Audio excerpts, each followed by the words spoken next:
Pollard's day. You talk about how he played in place of Ezekiel Elliott, and what's your prospect for Zeke going forward? Well, of course, we go as Zeke goes, and I really mean that. Okay. Zeke's that important to this team, and every bit as important as he was before the game. And it gives me personally, and I want all our fans to feel good about our future, because we'll have a healthier Zeke. For a while, those words from Jerry Jones were thought to be true. As soon as Zeke Elliott was taken with the 4th pick in the 2016 draft, he was tabbed to be the centerpiece behind what was once the most dominant offensive line in football. Almost immediately, Elliott and quarterback Dak Prescott established themselves as the future of the Dallas Cowboys. The Cowboys' plan was simple: bludgeon opposing defenses with Elliott and their opposing offensive line to allow Dak Prescott to take advantage of stacked boxes with easier passing options. Elliott would lead the league in rushing in 2 of his first 4 seasons and understandably demanded to be paid for his production. After a lengthy holdout that saw Zeke train away from the team and the usual incendiary comments from Jerry Jones, a deal was done, and Elliott was signed to a then market-setting 6-year, $90 million contract. Ever since signing that contract, however, the results have been less than inspiring. A decreased total in numerous categories, such as total yards, yards per carry, and yards receiving. There has been discussion of Elliott taking a pay cut to stay with the team, but that would be the wrong choice for the Cowboys to make, and are better suited to let him go altogether. If you disagree and want to see Elliott back, the question I have to ask: does Elliott carry a worthwhile value even at a reduced cost? And how does that impact the team in the capacity he would be used in? From what I've seen, even at a discount, it's not worth it. Sure, he can make for an effective goal line runner and has been a good pass protector and adequate lead blocker.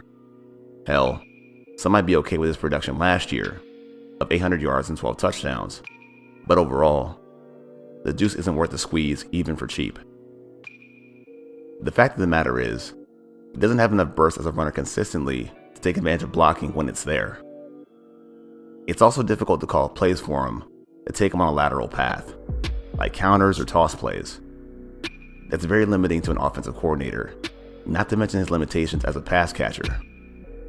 If you still don't want to take my word for it, here's the rushing yards over expected data for Elliott last season. For those that don't know, a simplified explanation of rushing yards over expected is the expected output on a given play when compared to other players in the same scenario. Here's Zeke's rushing yards over expected when compared to his running mate Tony Pollard. And then here's Zeke's rushing yards over expected when compared to other running backs that'll be free agents this offseason with a much cheaper asking price. The craziest thing about this is, he's only 27 years old and already declined steadily for the last 3 years. Now for the final reason I want to move on from Zeke Elliott. Well, of course, we go as Zeke goes. Well, of course, we go as Zeke goes. Remember those words, because this front office will not let you forget them or let you forget how they feel about Zeke Elliott.